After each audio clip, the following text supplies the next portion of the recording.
called credit default swaps. So if you've ever heard this term, credit default swap, it's an insurance policy. And so companies like AIG, they started writing them in the millions and the billions with nothing to back it up. Nothing. And then when 2007 hits, the American worker is now exhausted. They can't pay off their debts. The people that had taken these securities come back to AIG. And they said, well, you said you would insure it, so please, please give us the money because we need to. And at that point, AIG looked at them and said, have a nice day. We don't have the money. And it was at this point that the US government stepped in and basically took over. So the United States government now is the largest insurer in the world. They took over all of these insurance policies and honored them at the original cost. Why? Well, because pension funds were involved with this.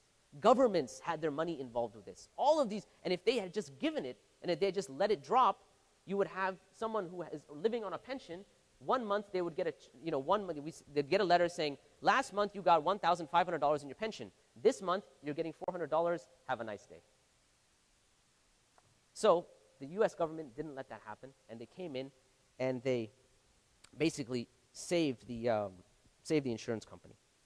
Now, let me just go ahead and, I guess, conclude since we have 2 minutes left. There's actually a lot more to this story.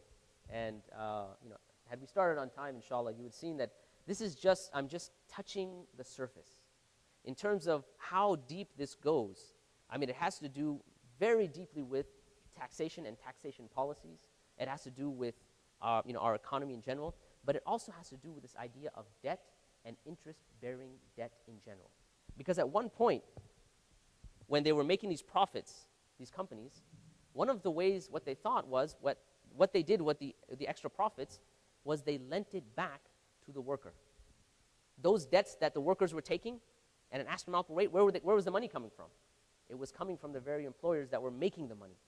So they started to get into credit cards. They started to get into banks. They started to get into lending. And even in terms of financing products, if you want to go buy a car today, they would rather that you take out a loan to buy it than for you to buy it cash. Why? Because they make so much more money. This was first introduced by a man by the name of Singer. He made sewing machines. And what he found was that when he would sell the sewing machines, they were too expensive for the general populace. So he thought, you know what? Let me now offer these sewing machines on a finance basis. You can buy the sewing machine and just pay it off over time with interest. And so your payments, your sewing machine that had cost $500, you eventually end up paying maybe $1,000 at the end. Okay, but this is how businesses started to use interest. And like I said, eventually, what led to the downfall, what led to the burst in the bubble was the fact that people could not pay out an increasing ribawi debt for the sole fact that it's been increasing. So 2007 is a moment that you could say will go down in history. Because this is the point where the American worker is broke. And what's to come? Allahu A'lam. Anyhow, let me just go ahead and conclude there. Like I said, if we had more time, I would have basically liked to talk to a lot more. The full course, inshallah, we'll be bringing it to Houston. I believe they said January 27th. Where it's going to be, I don't know yet. But if you're interested, I guess keep your ears and eyes peeled. And inshallah, we'll go into a lot more details with that. Jazakumullahu khair.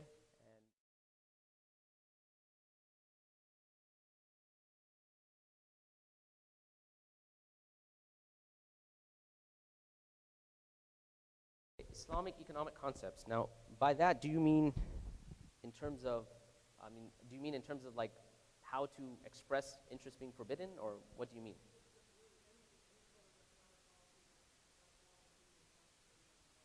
Okay.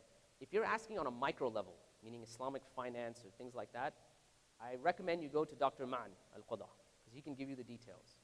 But if you're asking in terms of a dawah point, and this is primarily why I wanted to talk about this, as a dawah point, with everything going on Wall Street with the 99% and the 1%, what's one of the saddest things is when you look at the news, they said that they have their complaints, everything that I just talked about, and then some. This is what they're talking about, that there's this economic difference that's going on, this polarization. But what you find is that they don't really have a solid solution. A lot of them have now moved from one extreme, capitalism, now they've jumped to the other extreme, Marxism. So they're saying everything should be socialized, right? Because the idea is that, they need something. And that something is in the very heart of what we're speaking about, and that is interest being forbidden. And it's not only Muslims, but in the course we go in through other religious texts in terms of the Bible, in terms of the Jews and how it was forbidden for them, how it was forbidden for the Christians, how it was forbidden even in Hindu scriptures. And that the most just way of going about would be to start with understanding that the change isn't something that can happen on a micro level. It has to happen on a macro level. The system is what the problem is. And unfortunately, because we're minorities and we're Muslims, and it's very hard for us to now express that. Because now we're going to come to say, look, the whole system is a credit-based system, and it's wrong.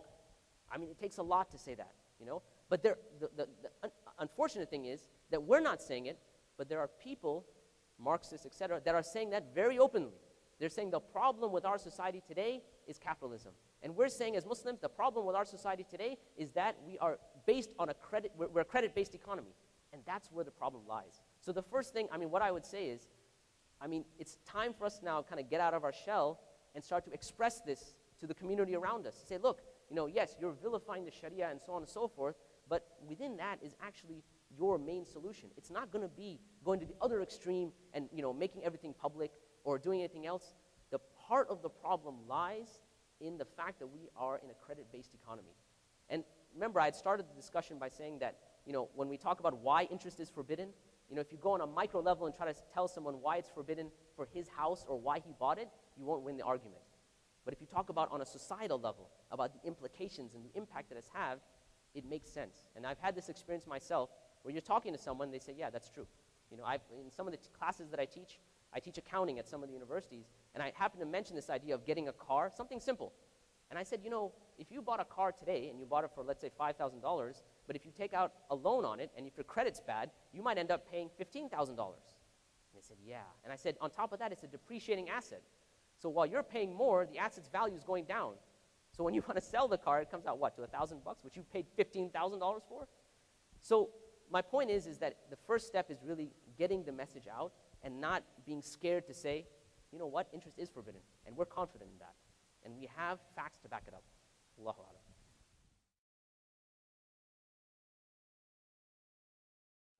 One of the things that maybe I didn't mention when we started is that the fiqh questions, I'd rather defer those to Dr. Mani. So in terms of my opinion doesn't mean anything, to be very honest. Now, whether they're allowed or not allowed, but I will comment on the idea of the car and buying it. No doubt, that's a halal transaction where you can do that. But what we really have to ask is that the norm, right? In the sense that, is that what we should be doing? That's what everyone should be doing? That's the best way our economy can be set? That's really what I'm focusing on. Not on the fact that, in our situation as minorities living in America, that's not what I'm talking about. And that's why I wanted to kind of defer from the fiqh questions, right? Like I said, and that's someone more qualified like Dr. Mann or others here that you can ask and get the appropriate opinion. But my goal wasn't really to say that that's haram, right? I'm not saying that that particular transaction is haram. What I'm saying is, the idea now is that, is it something that's natural or normal? Is that how we should transact? In general, debt is not a good thing. Even Islamically, we shouldn't be in debt. That's just known. It's not a good thing, right? Whether you're talking Islamically or non-Islamically. And on top of that, if it's a debt that has an increase to it, on a practical level, it's going to bring you into trouble. And that's basically what I was focusing on, not really the specific details. So, Wallahu a'lam.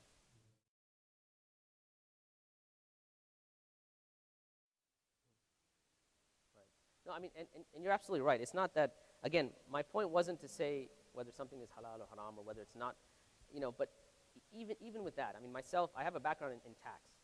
My master's is in tax. And so when I do tax planning, one of the things that becomes very apparent is that you see exactly that this is a credit-based economy. Because the more debt you have, the more you save on taxes, right? So if you know a little bit about, like, for instance, the individual tax return, if you have a home mortgage, you take the interest deduction, you pay real estate, you take that deduction, what's known as itemized deductions. If you don't, you take a standard deduction.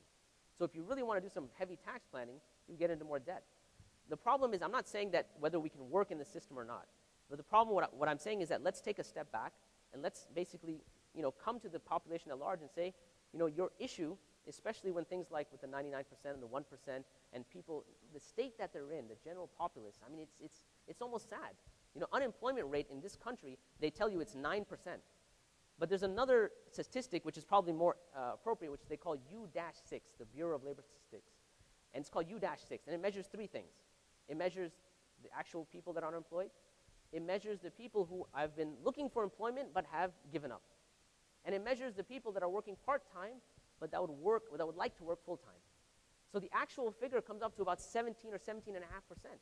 That's, what they say is that's every American would have at least one family member or friend or someone that is suffering in this economic recession. So the point wasn't whether we can be Sharia compliant or not. Again, those are for people much knowledgeable than myself.